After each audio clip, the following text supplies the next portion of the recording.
बे समाव बयखौबो खुलुमबाय मैया लाइभआव फैनानै आसामनि सीएम डक्टर हिमन्त बिश्व शर्माया मा बुंखो नोंथांमोना सोरबा मिथिदों बा सोरबा मिथिया जानो हागौ आं नोंथांमोननो भिडिअखौ होना थांगासिनो दङ फुल डिटेल्सखौ जा ट्रेडिं एप मोनसे समाव ट्रेडिं एप जोबोद सोलिदोंमोन नङा होनबा बेखौ नोंथांमोनाबो जाय जाय जयेन जादों मिथिखायो बे ट्रेडिं एपजों जाय मानसिया जड़ित दं बेयो रावबो गनाय नङा आरो जोङो खोनादोंमोन आरो मिथिखादों आरो नोंथांमोनाबो मिथिखादों ट्रेडिं एपनि जि सीएमनि जि रिलिफ फान्डआव 1 कोटी हरनायनि फैसा खोथा होनदोंमोन ना आसामनि डक्टर हिमन्त बिश्व शर्माया मा बुंखो नोंथांमोना नायलांबाय थाब्लानो जाबाय नोंथांमोना नायनानै बुजिदो रावबो गनाय नङा मिथिबायना ओरैनो दाथ' सानै साथामखौ हमनानै मोनखाबाय आरो दंबावो जाय बेजों बे ट्रेडिं एप्सजों जाय जड़ित दं बिसोरो रावबो बारग'नाय नङा जोंहा आसामनि सीएम डक्टर हिमन्त बिश्व शर्माया खोथा होखाबाय लाइभ फैनानै आरो वार्निं होखाबाय এতিয়া বহু ব্যক্তিয়ে কৈ আছে যে ট্ৰেডিঙৰ লগত জড়িত অপৰাধীবিলাক ধৰিব পাৰিবনে নাই মই যেতিয়াই সাংবাদিকক লগ পাওঁ এগৰাকী বিশেষ অভিনেত্ৰীৰ কথাও মোক সোধে মই অৱশ্যে কোনো ব্যক্তিৰ বিৰুদ্ধেও ক'ব নোখোজো আৰু মই ব্যক্তিগতভাৱে ঘটনাটো চোৱাও নাই কিন্তু পুলিচক মই নিৰ্দেশ দিছো অভিনেতাই হওক অভিনেত্ৰীয়ে হওক বা আন কোনোবাই হওক ট্ৰেডিঙৰ লগত জড়িত প্ৰত্যেকগৰাকী ব্যক্তিকে আমি গ্ৰেপ্তাৰ কৰিব লাগিব আৰু এই ট্ৰেডিঙৰ লগত জড়িত ঘটনা যাতে অসমত পুনৰাবৃত্তি নহয় তাৰ বাবে আমি ব্যৱস্থা ল'ব লাগিব মই ৰাইজক এটা অনুৰোধ জনাম সকলো মানুহে ষ্টক এক্সচেঞ্জত টকা বিনিয়োগ কৰিব পাৰে তাৰ কাৰণে ৰাস্তা কি এটা ডিমেট একাউণ্ট খুলিব লাগে আৰু ডিমেট একাউণ্টৰ জৰিয়তে আমি ষ্টকত আমাৰ ধন বিনিয়োগ কৰিব পাৰোঁ আজিকালি কলেজ ইউনিভাৰ্চিটিত পঢ়া ল'ৰায়ো ষ্টকত টকা বিনিয়োগ কৰে কম পৰিমাণে হ'লেও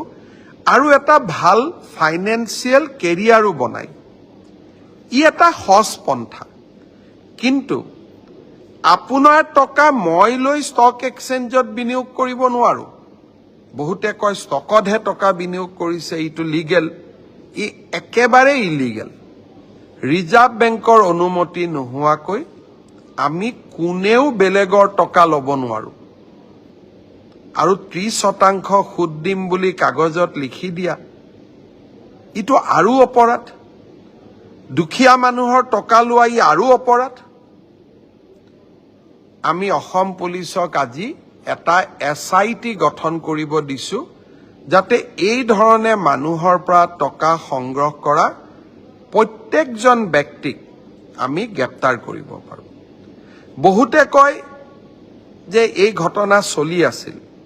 মই নাজানিছিলো কিছুদিন আগতে এটা এনেকুৱা ট্ৰেডিং কোম্পানীয়ে মোক অনুৰোধ কৰিলে যে 1 কোটি টকা আমি সিএম ৰিলিফ ফাণ্ডত দিব খোজো